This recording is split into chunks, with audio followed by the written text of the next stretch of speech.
Rivelazioni dei Santi Arcangeli. Fatte alla loro amata Luz de Maria. 3 agosto 2012. Amatissimi figli di Cristo e della nostra Regina Celeste.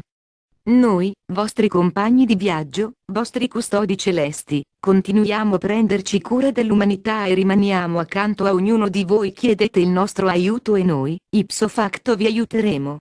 Dovete sempre tenere presente che esistono requisiti senza i quali il nostro sostegno all'uomo non è di pari intensità se egli non è consapevole del suo stato spirituale e non porta in sé la sincera e ferma intenzione di cambiare. L'umanità si comporta in modo completamente sbagliato, tradendo costantemente il comandamento dell'amore di Cristo. Siamo stati incaricati dal Padre, dal Figlio e dallo Spirito Santo di accompagnarvi, proteggervi, illuminarvi, difendervi e indirizzarvi in ogni istante verso il bene. Fa parte del vostro libero arbitrio respingerci. Ma noi vi aiutiamo con entusiasmo, gioia e amore. Le chiamate provenienti dal cielo, piene d'amore per l'umanità, vi giungono confuse alla mente, offuscata dai pensieri e dai cuori schiavi del male, dell'invidia, dell'ipocrisia, della vendetta e dalle continue insidie di Satana, che vi spinge ad agire al di fuori degli insegnamenti di Cristo, requisito indispensabile per imboccare il vero cammino che proviene dall'amore da cui ha origine ogni atto gradito a nostro Signore. Ogni essere umano, che si mantenga fedele all'amore di Cristo e non neghi di essere frutto di tale amore divino, è come la luce, che risplende nell'oscurità in cui si muovono le anime distorte dall'ego umano, che non accettano la correzione e la guida, che provengono dall'alto. Lo Spirito Santo, dispensatore di doni e fonte di saggezza per l'uomo, si sforza di rinnovare questi doni sovrannaturali, che furono dati all'uomo come segni dell'amore paterno. La nostra Regina Celeste, mediatrice di grazie, vi custodisce all'interno del cerchio in cui vi è la consapevolezza umana del bene e del male. Rifiutate di vedere e di vivere la realtà per continuare a rimanere sommersi dagli atti negativi e arroganti contrari alla divinità. Quanti di voi credono di vivere nell'amore divino e, invece, vivono nell'arroganza colma di superbia, alimentata dall'ego? Dovete distaccarvi dall'ego, affinché le vostre doti e i vostri poteri siano elevati e perfezionati da Cristo e dalla nostra Regina. Vivete con una speranza schiava del mondano, sottomessa all'ignoranza di una mente avvelenata dalle devastazioni della fantasia, con la quale siete stati ingannati per indurvi a combattere gli uni contro gli altri. Assistiamo all'indifferenza dell'essere umano, che gli impedisce perfino di vedere le cause del suo cattivo agire. L'uomo accetta soltanto ciò che parla di misericordia. Noi non gli manifestiamo solo la misericordia divina, lo poniamo anche di fronte alla realtà di un uomo schiavo dei propri sensi e dell'irrazionalità, che è giusto e misericordioso come Dio. Le acque della follia umana si muovono e agitano le volontà prive di amore, trasformandosi in minacce per l'umanità. La natura geme di fronte all'egoismo dei potenti, resi crudeli dal braccio vendicatore dell'Anticristo, che si è elevato grazie al potere che l'uomo stesso gli ha dato e reca all'umanità dolore in abbondanza. La realizzazione del CIP è solo uno dei segnali del potere che l'uomo ha concesso al male.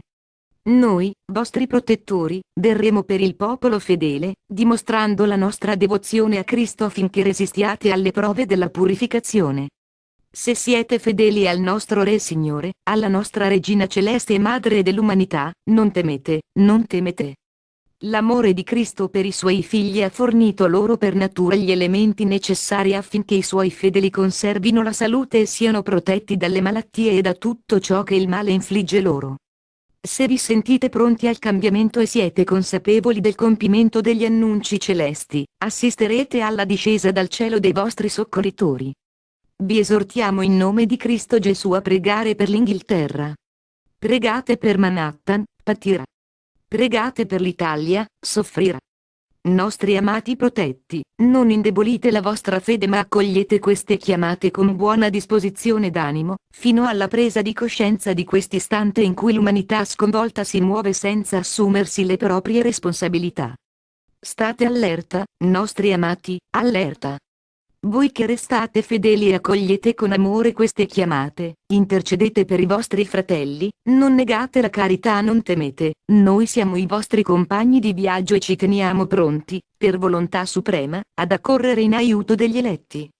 Discenderemo con potere, il potere ricevuto da Cristo e dalla nostra Suprema Regina, per preparare il cammino affinché Cristo ritorni in gloria e maestà.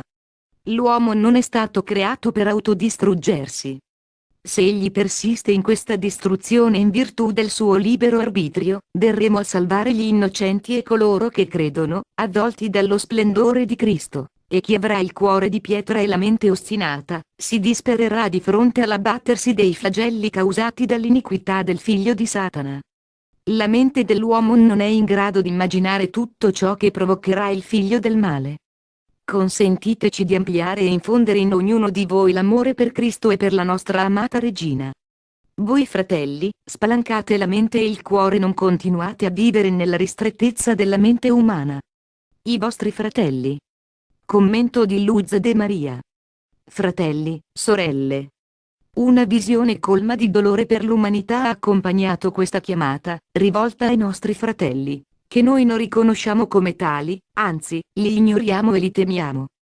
Tuttavia, nello stesso tempo è stata una visione incoraggiante, perché ha mostrato che il cielo non ci abbandona. Ho assistito a una grande ondata di terrore, in parte causata dall'uomo stesso, in parte dalla natura. L'acqua del mare si è innalzata e dalla terra è scaturito un forte rumore, che l'uomo non è stato in grado di identificare, dopodiché la terra ha iniziato a tremare. Ho rivolto lo sguardo al cielo e migliaia di esseri colmi della luce purissima di Cristo e guidati dagli arcangeli sotto la guida di San Michele sono discesi sulla terra. Li ho visti prendere con tutto il loro potere una grande quantità di persone e proteggerla dai flagelli menzionati e causati dai figli o dai seguaci dell'Anticristo. Ho visto crollare un grande tempio, il Vaticano, mentre il corpo mistico è stato collocato sotto il manto della Madre fino a quando la Chiesa è stata restaurata. Di fronte a una madre, che non abbandona i suoi figli e con la protezione degli arcangeli, nostri fratelli divini, ho visto un popolo, che non si arrende e che resiste con valore a quanto gli accade. Un popolo fedele e trionfante viene innalzato da Cristo e il male è schiacciato dalla Madre e Regina dei cieli e della terra.